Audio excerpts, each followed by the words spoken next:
بسم الله الرحمن الرحيم السلام عليكم ورحمة الله تعالى وبركاته وديال ميل كستو جوجتان إيسي كستو نو مقليسان أما نو داوانيسان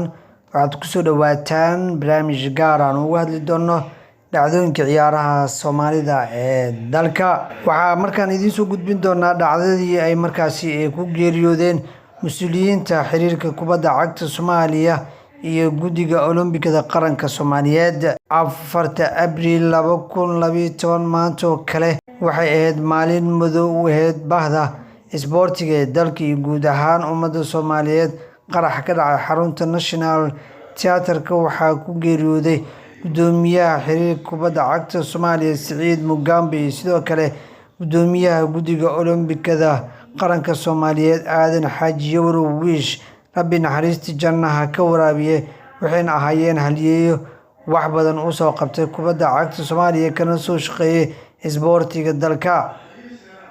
dhacdadan ayaa markaasi waxay ahayd dhacdo aad loogu murugooday bahda isboortiga murugo weynna ay u hoosay sanadka 2012 bisha Abriil 4teeda waxaana sidaas lagu waayay maamulkii kubadda cagta Soomaaliya kan Olombikada qarax halkaasi ku dhacay oo markaa dhaawacyo ay ka soo gaaray ayaana u geeriyoodeen labada mas'uul Siciid Mugambe oo ahaa gudoomiyaha xiriirka kubadda cagta Soomaaliyeed sanadka 2012 guddiga Olombikada qaranka Soomaaliyeedna waxaa hogaaminayay Aadan Xaaji Yawrow Wiish dhammaantood waxay ka mid ahaayeen muwaadiniin Soomaaliyeed oo markaa qaybaha kala duwan ee isboortiga ay ka soo shaqeeyay kuwaas oo magac ay sumcad weyn ay ku soo sameeyeen kubadda cagta Soomaaliya waxaa sidoo kale qaraxaasi ku geeriyooday wasiirka isboortiga Mawlid Macaani oo markaasi ahaa wasiirka dhalinyarada ciyaaraha xukuumadda federaalka Soomaaliya xubno badan ayaa halkaasi lagu waayay qaraxa ka dhacay National Theatre oo ahaa garoonka qaranka ee madadaalada ee theater-ka halka ayaa waxaa ka socotay munaasabad lagu dabaaldegay sanad guurada TV-ga Somali National TV waxaana arintaasi ay sababtay qarax goobta ka dhacay waxaana qaraxaasi waxyeelo badan ka soo gaartay muwaadiniin badan ee Soomaaliyeed oo halkaasi ay ku sugnaayeen waxaa sidoo kale ka baxay saaxadda isboortiga dad aad ugu waaweyn Siciid Mugambe Allah u naxariistay iyo gudoomiyaha guddiga Olombikada qaranka Soomaaliyeed waxaana uu mugdi galay isboortiga dalka Soomaaliya iyagoona marxaladihii hore ee la soo maray ay markaasi soo samata bixiyeen isboortigii hore Siciid Mugambe waxa uu markaasi xiriirka kubadda cagta Soomaaliya hayay muddo aad u fog kaas oo markaasi burburkii kadib talada uu qabtay waxaana uu xulka qaranka Soomaaliya iyo sidoo kale horyaalka kubadda cagta dalkeena Soomaaliya ayuu si ambaqaaday iyagoo marxalado kala duwan ay soo mareen ciyaarista kubadda cagta Soomaaliya iyagoo lagu ciyaaray qaybo ka mid ah garoomada dalka Soomaaliya iyo garoomo kale macmal ah oo waqtigaasi aan loo awoodin in si toos ah ay ugu ciyaaraan kubadda cagta waxaa lagu ciyaaray garoonka jaamacadaha oo markaasi ahaa mid garoon weyn oo markaasi bacaad ahaa oo lagu qabtay dhowr horyaal oo ay ugu dambeyntiina noqday garoon caalami ah oo markaasi lagu ciyaaray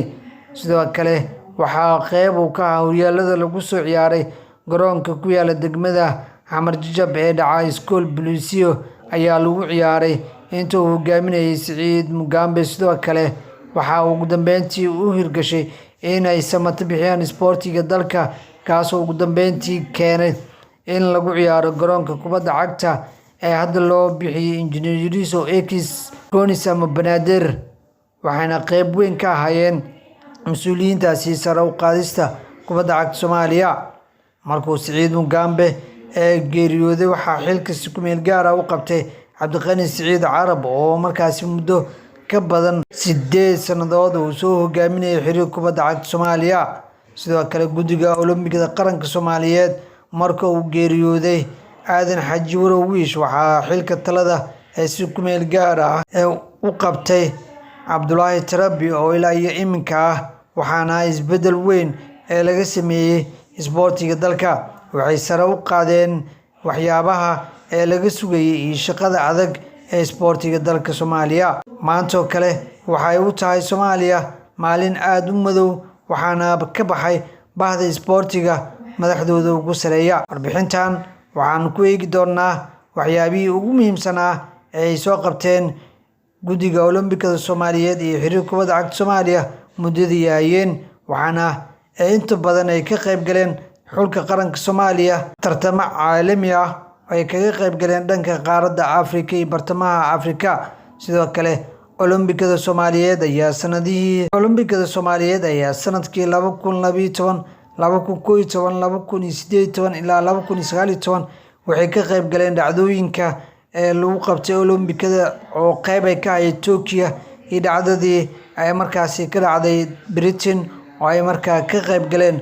ciyaartooy badan oo Soomaaliya halkaasi oo geeyeen calanka Soomaaliya, waxayna Soomaaliya u soo hoyeen guulo taariikhi ah walow aysan ku guuleysan rajadii iyo tartankii oo ahaa inay Soomaaliya guul weyn ka gaarto, laakiin waxay ka soo muuqdeen tartamada oo idil. Guud ahaan halkaas ayaana kusoo gabagabaynaynaa barnaamijkeena gaarka. Waxaa soo saaray anigoo Guleed Cali Cismaan, waxaana soo saarista iyo isku dubaridka gacan weyn ee ka geystay walaalkeen Sayid Cumar oo aan kaga mahad celin doono. Muuqaalkan iyo muuqaalo kale oo xiiso badan ayaan idiin soo wadnaa.